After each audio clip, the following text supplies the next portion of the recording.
Good morning and welcome to the Indie Author Show. My name is Sue Miller and we're back with our fortnightly show on Callan FM. And my guest today in the studio is Lesley Rawlinson.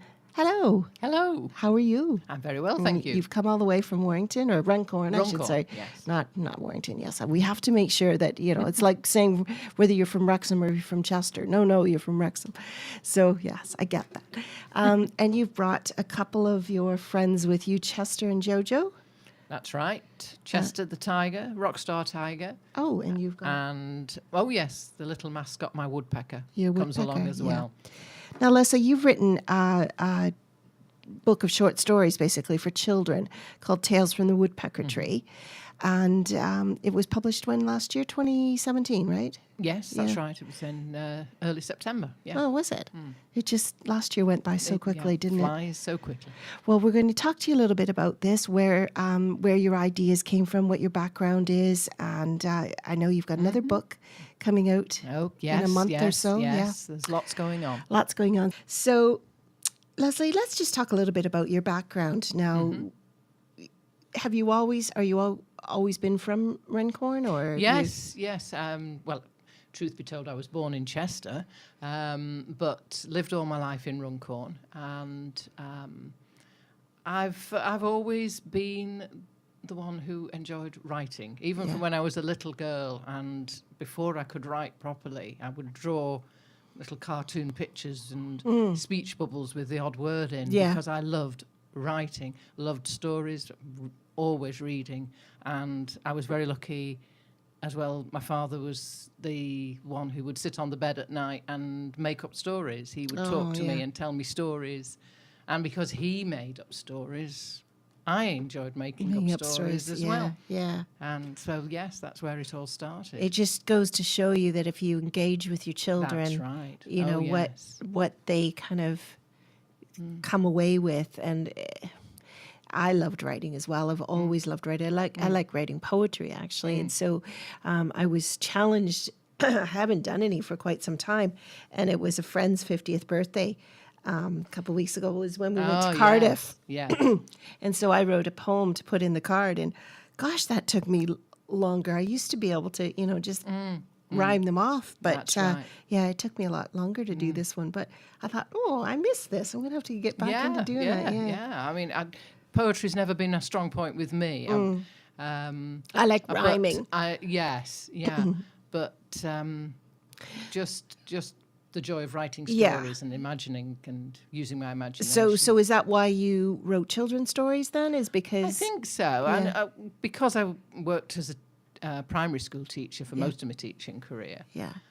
So what year or did you kind of flip around within primary school? But I can say that throughout my teaching career, I've actually taught from 5 to 18. Yeah. Because I started off in secondary. Yeah. When I left training college, as it was then, I got a job as a teacher in a secondary school, teaching English. And then you said, I don't like these teenagers. It was after I'd taken a break from teaching when I had my 2 daughters. When I came to go back, I thought, I miss the creativity. I miss the fun that I have with primary school children. Right. And so I went back in through doing a bit of special needs work. I worked a few hours a week in a local primary school and got myself back into it that way, and went in as a year 1 teacher. And most of the time since then, over the last 25 years or so, I taught reception, year 1, year 2. So was that kind of your favorite? That was my favorite, yes, because then you could do a little bit of craft work and...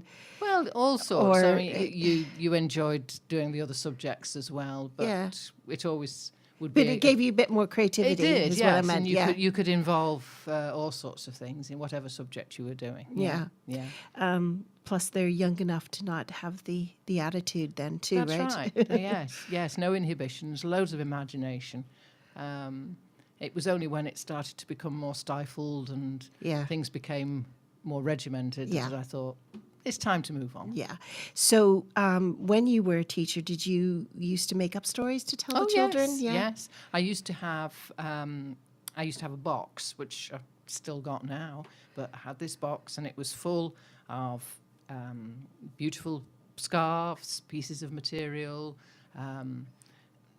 various other items. I had like a little treasure chest which had got a pair of dark glasses in, or a key, or a letter, or something like that. And sometimes we would just sit there in a circle on the carpet, and I'd say, right, who would wear this? Come on, let's see. And then they'd come up with an idea. Would it be a queen? Would it be a magician, or whatever? And we'd act out the character, and we'd start to build a story together. And you could be on the carpet with the children for up to half an hour while they came up with all these ideas and working on a story together. And then I'd say, right, come on, we've made up a story. And if they were the younger children, we'd go off, we'd act it out, we'd draw pictures, we'd do artwork. When I was working with slightly older children, come on, let's go and make the book, let's write about it. Right. Let's make the story. So you didn't just sit there and tell them a story, you got them involved. Oh, I would get them involved. Yeah, I would get them involved. Yeah. And if we did, because I worked with some of the older children in the primary school as well, I would teach year 3, 4 on occasions. When I went part-time, I worked in year 3, 4 and occasionally in year 5. And sometimes, even if we'd been doing something that was grammar related, we'd been looking at sentence structure, and we say, right, come on, let's make that a more exciting sentence. Let's see what we can add to it. Yeah. Let's see what we can make of it. And then let's build the paragraphs, and we're going to make the story, and we're going to feed one idea into the next. And before we knew it, we were off on a roll of writing a story about whatever it was, a desert island or whatever. So there was always something. You try to make something that could be dry as dust, a little bit more exciting, a little bit more interesting. Yeah. And actually, Chester, the tiger, came along while we were at school. He started off. I had a teddy bear. I had Bobby Bear, and a lot of schools do this, where they have the little bear that goes home with the children and writes his diary and talks about. Yeah. And I created the story that Bobby Bear had found his way into my classroom. He was lost. And he had his friend Chester. And Chester was the naughty one who was always getting Bobby into trouble. Right. And so we would make up stories about what they'd been up to while we weren't at school, what had been going on, over the weekend. I bet you the kids love that. Oh, we used to have some great fun. Yeah. We used to give even wet play times. We would sit there and I'd read a story, as you did, perhaps at a wet play time, and then we'd say, well, come on, let's talk to Chester, see what he's been doing, talk to Bobby. And so that's where he came from. So he's always been around. Well, you said at the beginning here that you were born in Chester. Is that why Chester's named Chester, or is that just a coincidence? He was bought in Chester. Oh, okay. That's where he was born. Well, that's where you were bought as well. Yeah, that's right. Yeah, same shop. Yeah. He's a cool dude. He's got his sunglasses and his jean jacket. Yeah, well, that came with the rock star image, because the story we wrote was Rockstar Tiger. Yeah. And so I thought, he's got to have the look. Well, I'll take some photos and we'll put them on the Indie Author Show Facebook page as well. And you've got a Facebook page. What's your Facebook page called? Do you remember? It's at Lesley Rawlinson, probably? Or at Lesley Rawlinson Author or Bother? Lesley Rawlinson Books, I think it is. Yeah. Well, we'll look that up in the break just to I know it's so difficult. I'm sorry to put you on the spot, but sometimes the reason this happens is that sometimes certain names aren't available, or so, we try to keep your website and your Facebook page and everything the same, but sometimes it's not always possible. That's right, yes. So, but yeah. Because the website's Author. I think the Facebook page is Lesley Rawlinson Books. Yeah. Pretty sure. Now, Lesley, just when playing that track, we've also got your husband, Brian, in the studio, even though he's hidden over in the corner, so we're afraid to put him on the mic because, well, we're just not quite sure what might come out of that. No, but he told me, which I'm so surprised to hear, is that he used to be a DJ. Yes, back in the day. it was a hobby. Yes. It was a hobby. Yes. But yes, school discos and various other places Yeah. around the northwest. We So visited. this was one of his tracks that you would Yes, play oh, regularly. Yes. Oh And yes, it was. and you were yes. saying, so this was kind of a part-time hobby because Brian's in the teaching profession as well. That's right. Yes. And so this was something you do on weekends and weddings. Yes. And Yeah. Weekends, holidays. The occasional wedding, school clubs, discos. yeah, local sports club. We did a few at a couple of hotels in Runcorn, as I remember, as well. You know, used And to you'd do go out and functions. help them sometimes. I did, yes, sometimes. Not when we you used had to your go. little not girls. Not when we had the girls, Yeah. but prior to that, yes, we used to. So there's equity. another probably why Chester the Rock Stars come. Oh, definitely, Yeah. yes, yes. Got a whole Yeah, I think history. I need to get. I need to get a guitar for Chester. yeah. A I small think he needs a little microphone as one. And well. a mic. Okay, well, there's loads of places there. I was thinking you could go to Build-A-Bear. They've got everything. They have. I was in there looking the other day, but I didn't see any guitars. But I'll have a look. I'll see. Have another look. There's always eBay. Yeah. Okay, so tell us a little bit about where this book came from. Obviously, you were writing the stories over a period of time, and then decided to put them into a collection. Well, yes, there's 7 stories in the book. If I remember rightly, there's 2 or 3 that started life in days before I was actually thinking of being an author. They were stories I wrote while I was teaching.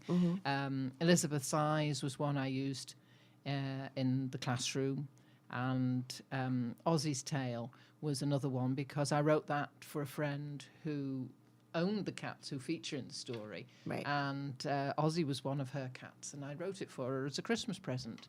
And so that was where that one came from. Wilberforce Learns a Lesson, the one about the woodpecker, that was inspired by a family holiday down to Dorset, where we found ourselves staying on this beautiful little farm in the middle of nowhere. There were loads of birds coming to the garden, including woodpeckers, but the farmer had 2 peacocks, which was the most unexpected thing. You walked into this quintessential English country garden, and there was a peacock sitting on top of the bird table. And so I thought, well, there's a story there. And so the whole thing came from that. The other stories, the one that a lot of people say is their favourite is Koji's Tale. Now, Koji, he came about from when I went on a writing course. And I remember we were given a Was box. that Jude's? It was Jude's writing Jude course, Lennon, the very first one we did. And there was a box on the table with all these little drawers and shelves and cupboard doors on it. And we had to try and think of a story which centred on the box. And that was where Koji's Tale came from. It was the very first one that It's a we lovely, lovely did. story. And that had to go in. About into the finding book. your smiles and Yes, finding your positives. Finding happiness. Yeah. And, Yeah, now JoJo features. JoJo, now, yes, yeah. we have to. JoJo's Star Yes. is your next book Is the that's next coming one out. that's But coming just along. tell us a little bit about JoJo, because this is actually a true story. It is, yes. I mean, Jojo, he was actually, we got him as a kitten in 2002 with his sister, who we call Phoebe. And it was the girls who chose the names Joey and Phoebe because they were huge friends yes. at the time. So we had to have Joe and Phoebe. And Joey became Jojo. He was always Jojo. Yeah. And we lost Phoebe after about 18 months. And so he was on his own. And at the time, we thought, oh, we'll get another cat for him to have company. And we got a little kitten who we called Amelie. And I don't think Joe ever forgave us, really, for getting another cat because he was liked so being the soft. centre of attention. Yes, but he was so soft, he was so gentle, and every other cat, every other animal that he ever came across seemed to pick on him. And he was a big softie. He was supposedly the runt of the litter, but he wasn't because he was absolutely huge. He was one of these really big built cats. Yeah. And he was just lovely, and he had the most adorable face. And the story that I use in the book, A Duck for Dinner, was completely true story, because he came into the house one day with a duck. He brought it through the cat flap. I have no idea how. I walked into the kitchen, and there is a mallard sitting in front of the oven. And Joe was sitting there by the clothes maiden, as if to say, excuse me, there's your there's dinner. a duck, my dinner. And I remember shouting to Brian, he's brought a duck in. And we stood and stared at it, and I thought, is it injured? Is there something wrong with it? And I very carefully, no, it just sat there. It didn't flap, it didn't quack, it didn't do anything. And he was just sitting there as if to say, well, look, I brought it. What are you going to do with it? And the only thing I could find, because I thought, I'm going to have to pick it up with something gentle, I don't want to hurt it. And so I resorted to my oven gloves. And I picked it up, and it seemed to be absolutely fine. And so I said, well, there's only one thing to do. I've got to take it back to the pond. Yes. And so I came out of the house, and our next door neighbour was standing on his path, and he said, I saw the cat taking the duck round. I said, well, you might have told me. And so we went across the road, because we live on a little cul-de-sac, and we went up onto the top road, and there's a pond just a few hundred yards up the road. Okay. And so there was me walking up the road with a duck wrapped in a pair of oven gloves, round about tea time, and these cars going past, and you could see the drivers doing a double take. She was carrying a duck. A duck. And happy ending. It was released onto the pond, and she was absolutely fine. But that's just amazing. I used to tell this story, and everyone I told it to used to say they passed it on to friends, to family, to everyone else. And it was inevitable. I was going to write it one day. Yeah. It really had to be written. So that's how JoJo's. Yeah, and it's so. Did your neighbour actually see JoJo? Yeah, he said he must. In his words, I think he said carrying it up the path. Well, how he was carrying it, I have no idea. I assumed he was just dragging it. Yeah. And all I can guess is that when it got to the cat flap, it was just pushed against the cat flap, and it obligingly hopped through. So it's a very curious little duck, wasn't it? How it happened, I have no idea. But there we go. That's the things that stories are made from. Imaginations. That's it. And it was just one of those little incidents which we absolutely had to make it in a story. Well, and that's what's so lovely about this book is there are, as you say, 7 short stories, but all about something a little bit different, and the children will probably get their favorite. That's right. What age would you say I suppose, a parent, if a child was to read it themselves, it'd be older, obviously, but parents could read these stories from a very early age, probably about 2 or 3 years old. 2 or 3 years old. Yeah. I know the a couple of little brothers who had the stories read to them. The 3-year-old immediately liked the story about Norsworthy the gnome who got bird poo all over him. Right. He loved that story. His older brother thought Ozzy's tale was his favourite, about how Ozzy found his friends and how Ozzy was happy. So, yes, there's something that appeals to... I remember as a child those. that I loved having a book of stories. So I didn't want to read the same story all the time, flick through the book and let's read this one tonight. So I really like that style of book takes me back. That's right. And that's why because at one time I was thinking, which one shall I publish? And it was yourself who said to me, why don't we put them together and make a compilation? What a brilliant idea. And it was a brilliant idea. It was a brilliant idea. Now, we need to say something about Carol Chevalier, who's done the illustrations for this as well. It's really soft, and it's just, it's hard to describe what the illustrations That's look right, like, and the use of the sort of the pastel colours as well. Yeah. It's very soft, it's very gentle. It's very traditional, but at the same time very modern. Yeah. Because she's captured the image that I wanted of the little girl sitting there in the tree with her book,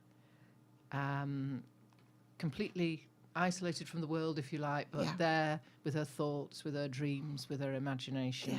Yeah. And that was what I wanted. And it's simple but so effective. Yeah, it's beautiful. Yeah. So Carol is illustrator for Team Author, and we have several illustrators, and actually we're using another one of our illustrators for JoJo's Star. That's right, Alan yes. Jones. So I think sometimes the illustrators are very important who you choose because it just really adds to that That's story right. and brings the stories Yes. alive, Yeah. doesn't it? Yeah. So each story starts out with a full page illustration that captures the idea of the story, and then a few little what we call spot illustrations, little things dotted throughout. I love the one, that you've just opened up now with Jojo, and he's kind of Imagining in a his- thought bubble with the duck. With the roast duck. With the roast duck, yeah. Okay, well, we're just going to play another track, and we'll come back and just talk to you about your next book, which is JoJo's Star, which is being illustrated at the moment, really, by Alan. Does the woodpecker have a name? Well, Wilberforce is the woodpecker Well, in the story. in the story, so yeah. It has to be Wilberforce. Wilberforce, woodpecker. I guess. Yeah. Yes. Okay. So we've talked quite a bit about your Tales from the Woodpecker Tree. So I want to just chat about a couple other books you've got coming. But let's just remind everybody what your website and your Facebook and Twitter is. Yeah, my website is lesleyrawlinsonauthor.co.uk. Facebook, Lesley Rawlinson Books. Okay, we've And confirmed that one on now. Twitter, Lesley's World. Lesley's World, yeah, I Yeah. love that. Because it is your sort of That's right. creative world that you're creating. Yeah, I love that. Yeah, it's a bit of everything on Okay. Twitter. So again, just say what your website is. The website is lesleyrawlinsonauthor.co.uk. Okay. .co.uk. And you're actually just working with Phil Burrows, who's team author, and That's right. he's Yeah. kind of helping you just keep that going. Just keep and it going. Just You need to get some do blogs or something, Yeah, maybe. I've got a blog which I wrote in draft and put it up actually yesterday. I just need Phil to remind me to sort out how to sort out the photographs to go with it. Yeah. So So you're doing I'm that. going to get that sorted. Okay, so the next book is now JoJo. Jojo. Sadly We've lost lost. him. Yeah, we lost him just before Christmas. It was the beginning of November, and he was 15. Yeah, I was going to say how So old is 15? he was a good age, and the senior cat of the ones that we've got. And obviously we were very sad, but it was funny as we came out of the vets that day. We got back into the car, and it was early November, so it was getting quite cold, but it was a sunny day, and we sat in the car, and Brian said, "Look," and on the wall, facing the car, was a butterfly. Now, where a butterfly had come from, it was making the most of that last little bit of sunshine. Sunshine, yeah. And I said, and just sort of said, "It's Joe. He's still with us." And we sort of laughed and smiled, and I didn't think anything more until it was a couple of weeks later. We were actually down in Cambridge, and Brian had gone off. He was at a meeting, and I was in the hotel room, and I thought, I've got to do something about JoJo's Star. And JoJo's Star was in the back of my mind all the time, that he was going to be there, he was going to be watching over us on a star. And the butterfly, that featured because I thought, well, perhaps JoJo was thinking, how can I make them happy? I've got to let them see me, or let them find some way of making them smile. Yeah. We've got to think of ways of, helping children come to terms with losing a pet as well. Yeah. And so I sat down and I wrote JoJo's Star that afternoon. And quite simply, it just built on the idea that up there on those stars, there are dogs, there are cats, there are birds, there are all kinds of Horses. horses, and they're all got their own little star, and they're all up there watching down on the children, watching down on everyone. And I sent a draft copy to my two daughters, who both said it made them cry. So I said, well, that's not what I want. I don't want it to make you cry. I want it to make you smile and think, yeah. But And your that was daughters' where it names came are from. Jane and Claire. Jane and Claire. We yeah. just need to give them a little shout out because they'll be listening. Yes. So that's where the story came from. Well, that's lovely. And so that's being illustrated right now by It Alan. is, yes. Now, Alan's done the front cover. He's done you a portrait. He has. hasn't He's done as because I just sent him a photograph of Jojo, and he's done me an absolutely beautiful portrait of him. Absolutely gorgeous. So and that's on the cover. And if you go to your Facebook page, you'll see the book cover. Yes, And yes. it just looks so lifelike. It does. Yeah. It does. And it's there. It hits him because he had a little tiny nick out of one of his ears, and it's there. You can see it. Yeah. And that's And Alan does detail, doesn't he? And, he does. Yes. And the eyes and everything are just amazing. So so that one is just when Alan's finished illustrating it, that will That's be right. coming out. Yes. we're almost to April, so it'll be out by the end of April. Yeah, I think, and it's a picture book, so it's for younger children. And then what's next? And then after that, well, it was again because at the beginning I was tossing up between, do I go with Jojo Star or do I go with Monty's Blackbird? Now Monty is a chocolate lab, and he's owned by my aunt who lives down in Kent, and she posted a photograph last year up on Facebook of Monty sitting looking very puzzled because a small blackbird had come into the kitchen and was nibbling crumbs off the kitchen floor. And I think my aunt had just commented about how well behaved Monty was being when the blackbird would come pecking for crumbs through the open door. And I thought, well, there's a story there. There is a story there about the blackbird, the interloper coming into my territory, and I'm not allowed to chase it. What am I going to do? And why is this blackbird doing things which blackbirds shouldn't do? They live in the garden. Yeah.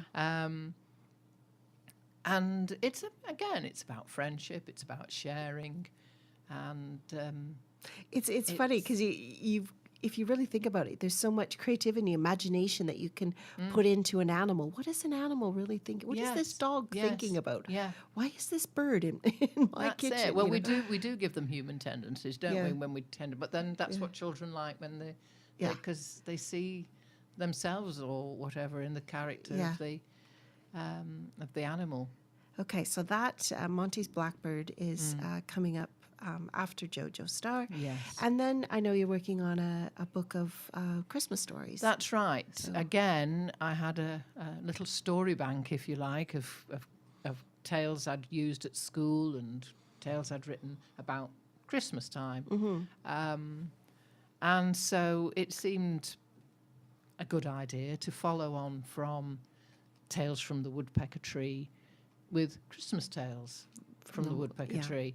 And so, again, we're going to put the little whole stories together as a compilation. And there'll be one featuring Chester, and I think Wilberforce crops up again. Yeah. And then there are some that are Some completely new different. Some characters, different ones, yeah. yes. Yeah. You're going to have a little family of we will. mascots. We will. I've got one which is called Charlie's Christmas Owl, which has got a snowy owl in. Yeah. I've already got that mascot. You're going to have a little suitcase. Oh, I will. I'll be carrying a little farmyard around with me.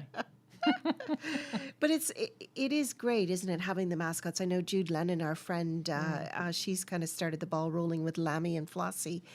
Jude's been on the show before as well, and but the children love that. And you being a teacher, That's you know right. that, don't they? That's right. They need that tactile. They do. They do. I did a story session down at a nursery in Runcorn a couple of weeks ago. And when you're reading a book like this, which hasn't got an illustration on every single page, with children of that age, you've got to find some way of engaging with them. And having the mascots really helps. Because I do it, obviously, with a little bit of interaction with the children, getting them involved. Also using the mascots and generally performing as much as I can. And, it seemed to work. Yeah, so the children, do you find, if you were to go do these storytelling sessions, how many stories would you read at one time? Again, you gauge. If I was working with sort of a group of the youngest of children at the nursery, now I found that it was best if I just read 2 we went with 2. Right. But I have read 3. With And the I think older I would children, think yeah. 3 probably with older children would probably be the most.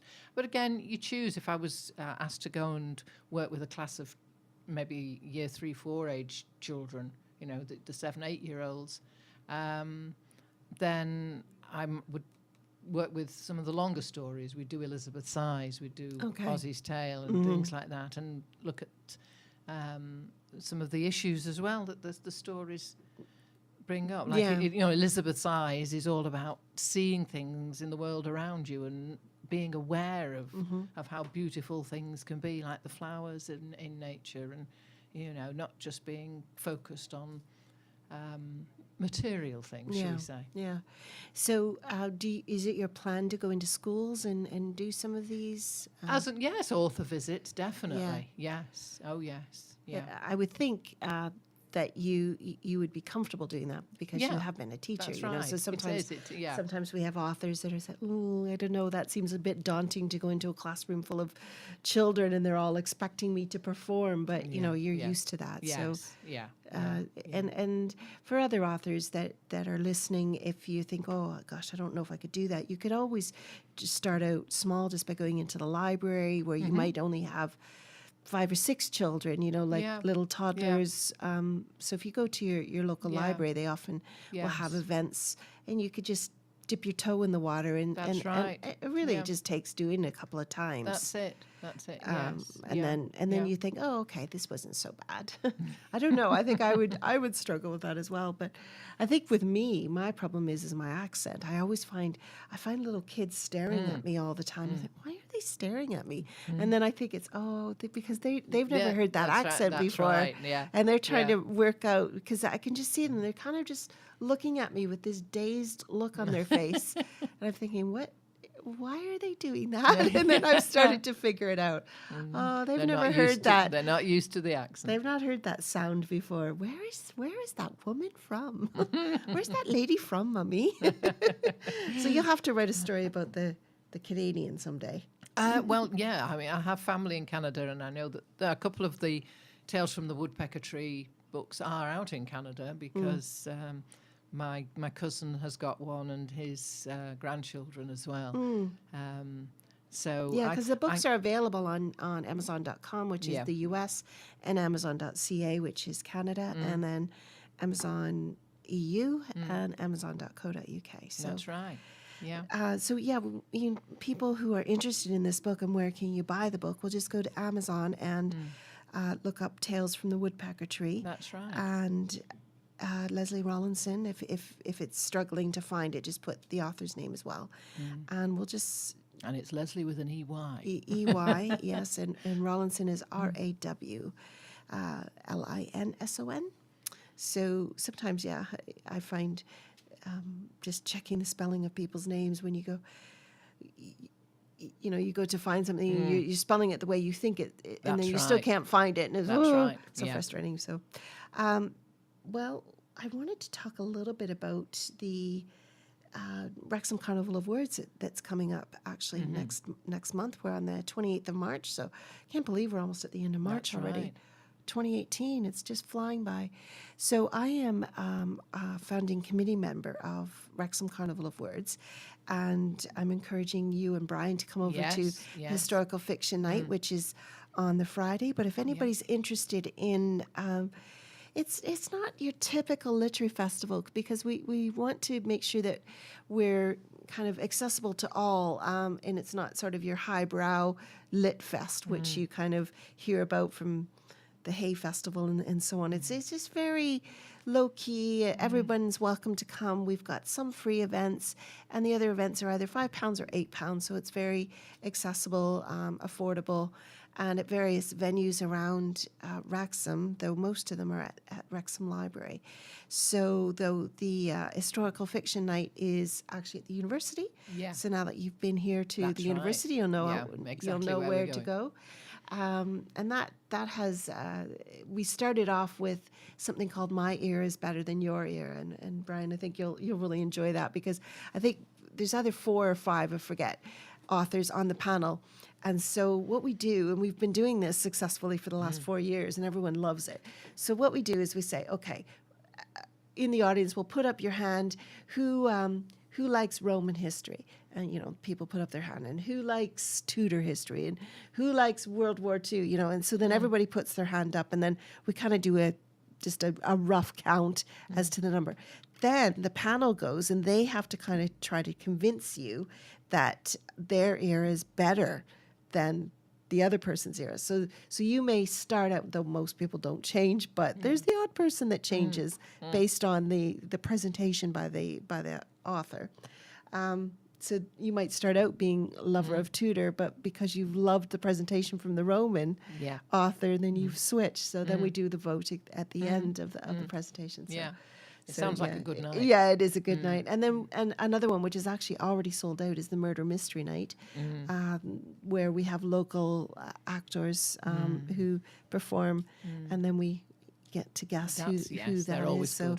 So if anyone's interested in, I didn't bring the program in front of me, but I'm just going off the top of my head. We've got gardening, gardening books. That's out at Bellis Brothers. We've got King of Balloons, so anybody's interested in the history of hot air balloons, we've got one of those. We've got Nikki French, who is a crime writer. We've got Callie Taylor's. She writes a C.L. Taylor. She is a psychological thriller. We've got some Welsh events. Phil Rickman, another one. Emma Carroll. And Red Planet Dreams, that's sci-fi. So yeah, a wide range. We've also got children's storytelling time, and Jude Lennon's going to be at that along with Jackie Bloor. And then we've also got a couple of local authors. Debs Green-Jones, who was just on the show. Our last show was Debs Green-Jones with Dottie the dinosaur and What a Week. So she's going to be reading from her book. She's from Wrexham. And then we also have Claire Capper, who wrote Arnie the Armadillo. So she'll be coming along with her armadillos. She's got Mama Armadillo and all the baby armadillos. So that is a free event at the library for children and parents from 10 till 12 on Saturday, the 21st of April. So, yes, Wrexham Carnival of Words goes from the 21st of April to the 28th of April, and tickets are available at Wrexham Library, or you can buy them online and just go to the website, which is wrexhamcarnivalofwords.com. And we also on Facebook, Rex Carnival. But if you go to wrexhamcarnivalofwords.com, it takes you to all our social media, tells you what the program is, what the dates are, what the prices are, and how to buy your tickets. So I'll just go to another track now, and then we'll just, we're starting to run out of time. I told you, didn't I, at the start? It goes so quickly. It goes so quickly, doesn't it? So a few more things I want to talk about that are events coming up. But we didn't really talk about how you came up with the title, Tales from the Woodpecker Tree. And it is, you know, if you look on the front cover, it's got the girl sitting in the branch of the tree with a book, and it's got a woodpecker on it, you know, but, and now you do have Wilberforce is a story in the book. So where did the idea come from? The idea, when we originally said we were doing a compilation, I just sat there for ages thinking, what do I call it? You know, bedtime tales, stories for children. I couldn't think. And it was a memory, actually, of something my mother once said about how she used to go down a track near to the house where they lived in, which was in a little Cheshire village. And there was a tree. And it was just called The Tree. I'm going to the tree, she would say. And all the children knew it just as The Tree. And they went down, and she would climb the tree and read and sit in the branches and read. And I thought, could I incorporate that into the title? And I think the woodpecker idea came from when we were actually on holiday in Scotland. And right outside our little log cabin where we were staying was a woodpecker pecking for his life on the old tree, and it was the woodpecker tree. And right. So you the two things came together, yeah. And so it was Tales from the Woodpecker Tree. So this image of the little girl is kind of, something for your mum, isn't Yeah, it? Just it is. like That's a right. memory Mum of your sitting mum. in the tree. Yeah. And the idea of the woodpecker tree, of sitting in somewhere on your own and soaking up what's around you, or listening, watching, learning. I mean, the woodpecker tree is going to be there in the background for a lot of my stories, Yeah. really. It's Yeah. it's the place where you go to Yeah. think, and the place where you... Yeah, you it's brilliant. It's good because the bedtime thing has been done it's to been death, it has. basically. Yeah, So yeah. and even your Christmas stories are going to be Christmas tales from the woodpecker tree. That's so yeah, right. really like that. Yeah. Well, before as I said, time has just run away with us again. These conversations do go quite smoothly, don't they? I enjoy speaking to our authors and finding out about your journey, and I hope it inspires other authors or other writers, I guess, that they too can become an Yes. author. Yeah, And I yeah. do get quite a few retired school teachers, That's or right. even school teachers that aren't retired, that say, I've been writing writing all these stories for my children, and now I want to Yeah. publish them. Can you Yeah. help me? So That's right. so It's it- always what I've wanted to do. Yeah. Always. Yeah. I say to myself, why didn't I do it sooner? But Yeah. there you go. yeah, well, there's always a time for everything. That's isn't there? it. Yeah. So I just before we close, I want to just mention something that's coming up. It's called Indie Author Week. Now, some people say, "Well, what does that mean?" Well, if you don't have an agent or a publishing deal with a trade publisher, you're called an independent author. So it's just shortened to indie author. So it means you're self-published and you're doing this all on your own. Though if you're working with Team Author, you're never alone, are you? No, never, never. So we are celebrating indie authors all over the UK. So if there's anybody listening that lives anywhere in the UK, please get in touch with me, because we have a downloadable pack that with ideas and posters, and we have a logo. We have a website called indieauthorweekuk.org, and it's the 12th to the 16th of June. So, Lesley, you're doing an event. Well, we've got several events happening through that week, but you're at an event at Right Blend Bookshop on the Friday the 15th. That's right. Yes. Friday the 15th of June, and it's for children's authors. Yes.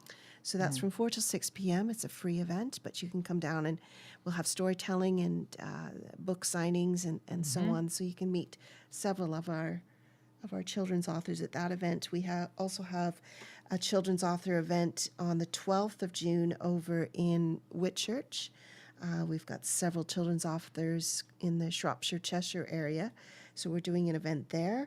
So again, if you just go to the website, www.indieauthorweekuk.org, you can see what events are happening, but also the events that are happening around the UK. I've actually had requests from Devon and wow. Essex and Excellent. Scotland. So it's very good. Isn't that it's Yeah. fantastic? We're also publishing a book of yes. short stories and poems that week, so that'll be out, launching that on the 16th of June. So we've got lots of plans, again, just to celebrate indie authors. We know how difficult it is sometimes to get into local bookshops, and they just kind of sniff their nose up at independent authors. So, but I do have to say, Right Blend, Bob Stone, he's not one of those. No. He's very, very supportive. So thank you again, Lesley. And Brian, thank you for coming in, even And though we thank haven't heard from you. And thank you and from Chester and Joe and Wilberforce. and Wilberforce. Yes. So thank you. And again, we Yeah, can it's find been your great Tales fun. from the Woodpecker Tree on Amazon. Yes. Thanks very much.